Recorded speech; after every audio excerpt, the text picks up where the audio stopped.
So Jason has been sitting over there so patiently, and I messed up on the printing, so he doesn't have a lovely placard that talks about who he is. So it's Jason Allaire from Freedom Village. And Jason, we're gonna head all over to the beautiful lakeshore and learn about Freedom Village in Holland.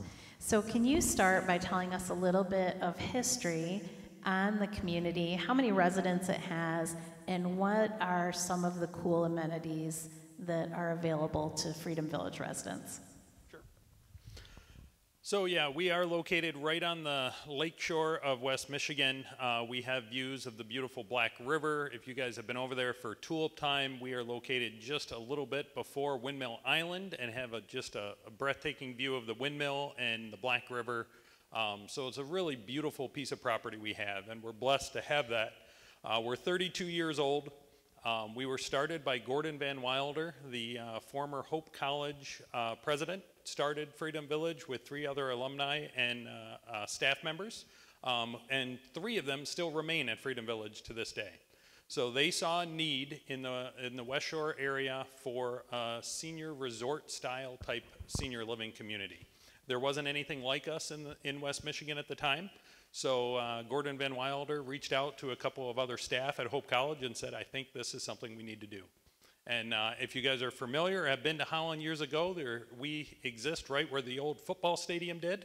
So it's kind of funny that we sit right on the football stadium, and I'm sure that Gordon had a part in that, saying, hey, let's build a new stadium over here and use that property to build Freedom Village.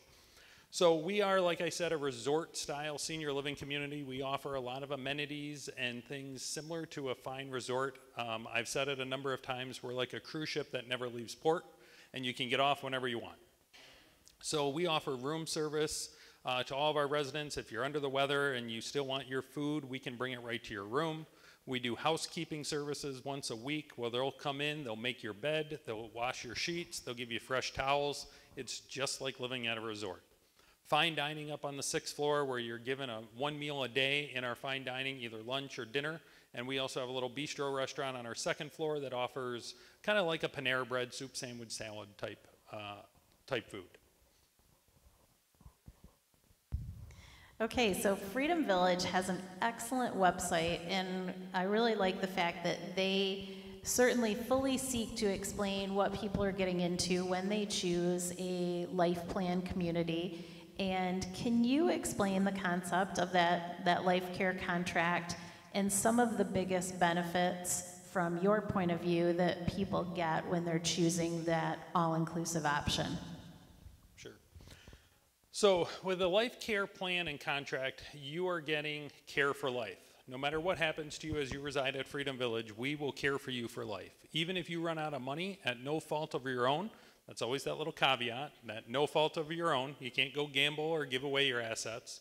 But at no fault of your own, if you run out of money, we still care for you for life. With the life care contract, you're also provided the next levels of care. You're guaranteed access into those next levels of care. And that always brings up challenges as well, because seniors will say, well, then who determines when I move into that next level of care? They fear that they're giving up that choice. And in reality, at Freedom Village, that's not how it works. I'm sure at Porter Hills, that's not how it works. We do a lot of communication with the families, normally 6 to 7 to 8 months prior to somebody making that move into the next level of care. We have those conversations so that we can start the process of somebody transitioning into the next level of care. Our goal at Freedom Village is for you to live independently as long as possible. So we have services that we can bring right into the independent living apartment. We have some residents that never ever make that move into assisted living because they can get the services and assistance they need in their independent living apartment for a number of years. And then when the time comes, they're normally not even going into assisted living because they were able to live independently through that process. So that's one aspect of the life care contract. Another aspect beyond just the care for life promise is that no matter what, you're given that next level of care and access into that next level of care. So it's a lot of peace of mind. Amy said it great. It is the greatest gift you can give your children. We have seen numbers of children tell us that over the years. This is the greatest gift my parents could ever give me. A story right now, I'm working with a client who her husband has dementia, and she is really struggling to make that move into Freedom Village. He's still to the point where he can live independently. And she said, I don't know what to do. Here's my son's number in Colorado. Please call him. And he and I have had long, long conversations about the process, and he has said over and over, this is what I want for my parents. I don't care about the money. I want this for them because I know that they're going to be cared for life. And also that mom isn't going to be brought down by dad's health challenges, because mom can get out, mom can do different things, as dad is more kind of quiet, introverted, sits in his house just looking out the window. Mom is not tied to that, and mom's life can get better while dad's getting the care and services that he needs. And I will absolutely speak to that point as a daughter of my mother and her husband just in the last year transitioned from living in a home that they had been in for a while into senior independent living. And this past winter, during several of the snowstorms, I just felt better. I knew that they were never going to be stuck without power, that they were never going to be stranded without food, that I didn't have to find a way to get to them, to help them, when I still have to be concerned about my own family. And so that level of comfort that comes to adult children, just simply knowing that parents are safe and have all of the main things that they would need during some of those times, is worth so much. So now I know that you work every day very directly with people who are looking at Freedom Village, but also considering alternative options for senior living. So what are some of the most common concerns that you hear from people that are considering a life care community versus the other more pay-as-you-go options? And how would you respond to those concerns? Sure. So the number one thing, as we've talked about over and over, is the finances. And a lot of seniors say, I'm not rich, I can't afford it. And that is probably one of the biggest misnomers when it comes to CCRCs, is I can't afford it. In reality, ours are all-inclusive packages. So you pay that entry fee into our community. We really seek to work with our seniors on what's best for them. A lot of my residents use the sale of their home to cover that entry fee, so it's an even transaction. They're not having to dip into their savings. They're not having to dip into their annuities and pay taxes on that. But they're able to use the sale of their home to pay that entry fee. And then we offer that monthly obligation that is all-inclusive. It covers all your utilities, all your taxes, the 1 meal a day, your housekeeping, valet parking, all the amenities that we offer. It's all offered by that one monthly fee. So on a regular basis, you can really budget and say, I know my living expense is going to cost X, and it's never going to go up. It's never going to, forgive me, it can change and go up on an annual basis, but it's never going to increase on that year while you're paying that monthly obligation. You can really budget well for that. Another big misnomer that we see is, as I talked about, the continuing of care, that I'm not going to have say when I have to move into the next level of care, and that's really not the case. It's something that we discuss a lot with you and make sure that it's something that the family and you are on board with, and again, that long process of getting you moved into that next level of care. Also, the care for life. The pay-as-you-go option is good for some people, but as their funds dwindle, then they run into the aspect of, I don't have any assets anymore, and now where do I live? And a lot of them are moving back in with the kids or trying to find other communities. Prior to working for Freedom Village, I worked for long-term care and skilled nursing for a company out of Ohio doing marketing and sales for them. A lot of their centers or facilities were a 2 or 3 star facility, and what we saw were those that were in that desperation mode. Hospital said, we're releasing them tomorrow, we need a bed, and they would come over to our facilities. Our facilities were Medicaid based, so a lot of the funds that we were taking in was through Medicaid, which means we're trying to operate. An operation may cost this much, and we're trying to operate it on this much, is why most of them were the 2 and 3 star. Freedom Village is a 5-star rated healthcare center. So as you transition into the next levels of care, you're getting that 5-star rated healthcare. We have been that way for the last 5 or 6 years now. We've gotten that 5-star rating, which is the highest rated by Medicaid and Medicare.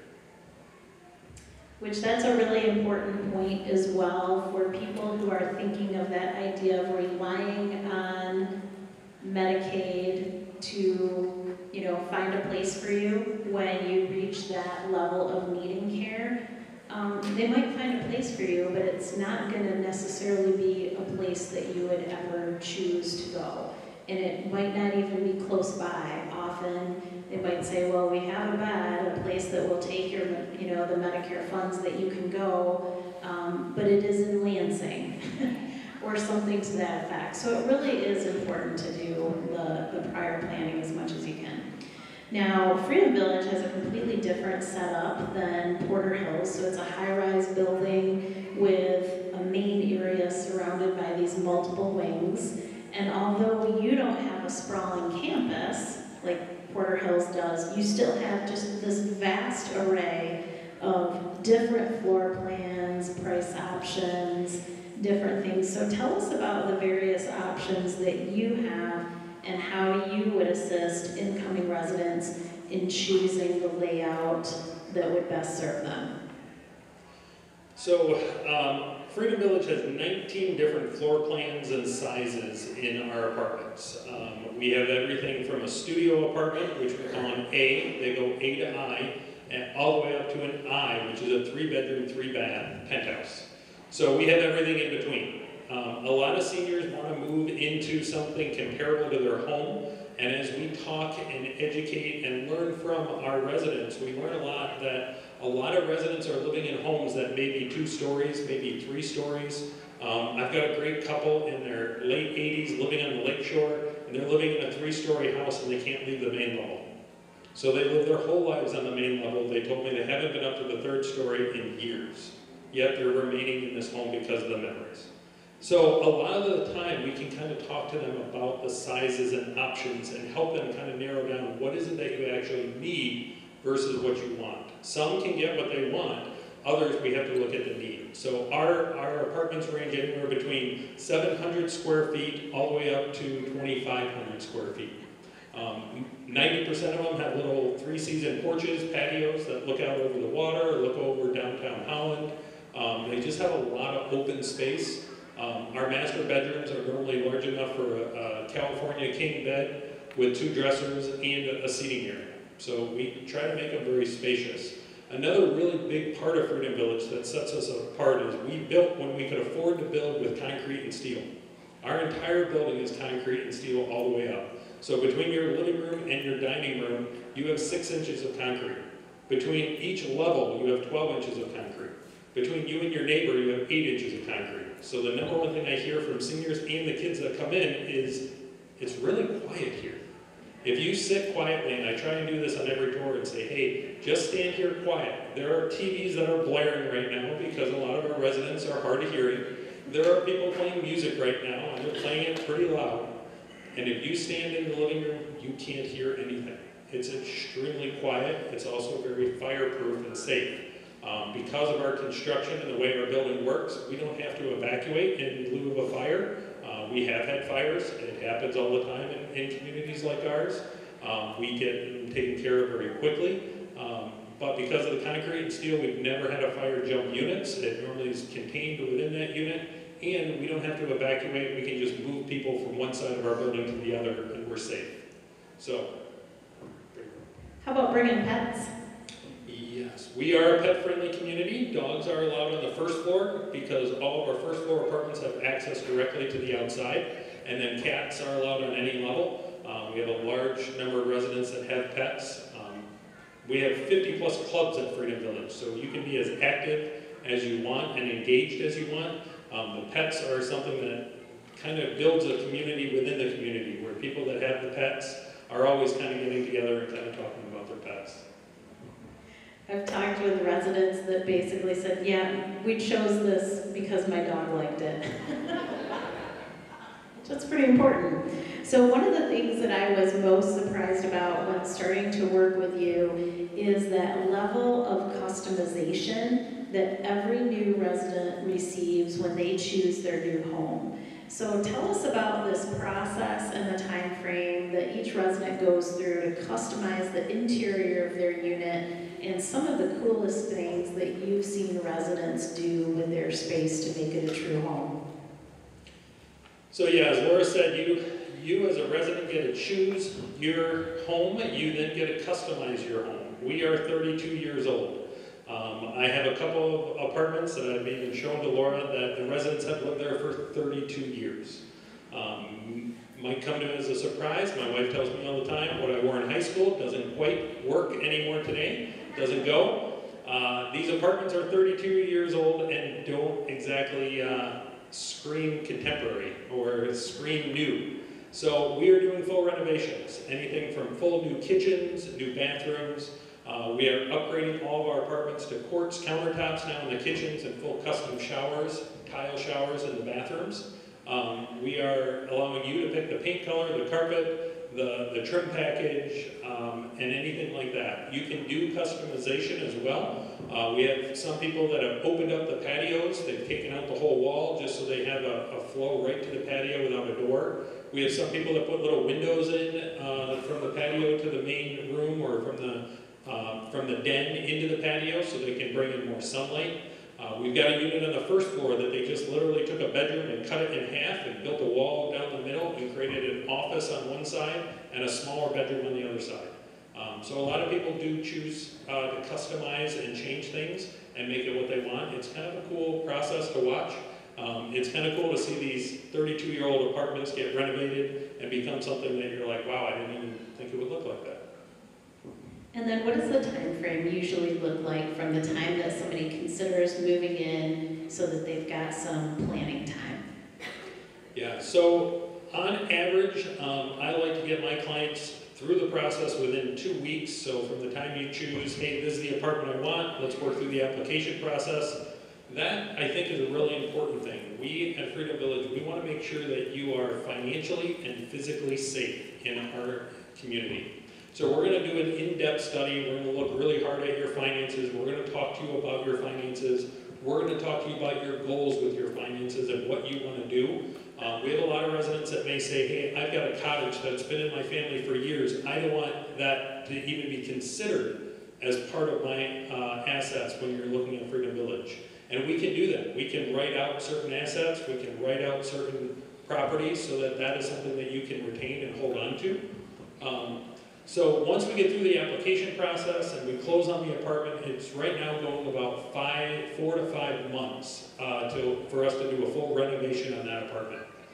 Because some of them were tearing out the kitchens and everything, and with supply and demand challenges that a lot of people are still dealing with since COVID, it's taken a good 4 to 5 months for us to complete a full renovation. So if you are considering a move to any one of the communities in the Grand Rapids area, I would say you should become friends, really good friends, with your residency counselor or director of sales about a year prior to making that move. Because a lot of people say, okay, we're ready to make that move, we want to move to Freedom Village, and we walk through the community and they go, yep, what I want is that apartment that somebody else is living in. So it's not ready. So it may take us a year or two to find the exact home that somebody wants. But even if we do find the right home, we're still at least 6 months through the process. So if you're thinking or considering that move, a year to a year and a half prior is a good time to just start the process and start looking. Yeah, that's a great point. And also that idea of, because all of these communities have such varied options. I mean, maybe you really want to live in the community, but you want to make sure that you're on the certain side of the building that gets, more sunlight in the morning. Or you really want to be in one of the apartments that faces the woods. Or your pets are picking the apartment and you know you need to be on the first floor. That's going to make a difference in your time frame as well. So, of course, while most people choose a community and they do plan to live there all of their remaining years, sometimes life circumstances change and you might want to move out of state to be closer to kids or something of that nature. So what happens when someone signs a life contract and they do the buy-in and then they move in and decide that for one reason or another they want to move? What happens? So at Freedom Village, we offer two contract plans. We call it our value plan and our independence plan. Both contracts, as we've kind of talked about, depreciate at 1.5% per month that you reside at Freedom Village. So let's say you come in and you have an entry fee of $250,000. That's going to depreciate at 1.5% per month that you reside at Freedom Village. So if something happens within that first year, we're just going to depreciate that entry fee by 1.5%, and you're going to get that money back to you if you choose to go elsewhere, or as I say, you either terminate contract voluntarily, you choose to go elsewhere, or involuntarily, and God calls you home. So those are the two ways to kind of terminate contract at Freedom Village. We also offer the independence plan. The independence plan, you're going to pay 20% more up front on that entry fee, but you're going to be guaranteed 50% back on your investment upon termination of the contract. So if you choose to go somewhere else, or if God calls you home, 50% of your entry fee will go back to you or back to your estate. So those are kind of the two options that we offer. It's a good way for some to keep and retain assets. I always advise, talk to your financial advisor. The younger you are, the better option the value plan is for you. The older you are, the independence plan is a better option for you. Because when you look at the percentage and then you look at the number that you're having to pay into Freedom Village, if you're younger, you can invest that money and probably get a better return on your investment than providing it to us under the independence plan. But if you're a little bit older moving in, having that guaranteed return of 50% can be a really valuable part of it. We also offer what we call the buy-down plan. And that's another option where you can invest more money up front when you move into Freedom Village, and as a result, you can lower your monthly obligation. So this is really good for those that are kind of on a fixed income and they feel like, I want to move into Freedom Village, I want those amenities, I want that security, but my monthly income doesn't really support these higher amounts. So you can invest more money, normally for your real estate transaction of selling your home, and then lower that monthly obligation by another $500. And a lot of people have been choosing to do that because they just like that freedom and having more money in their pocket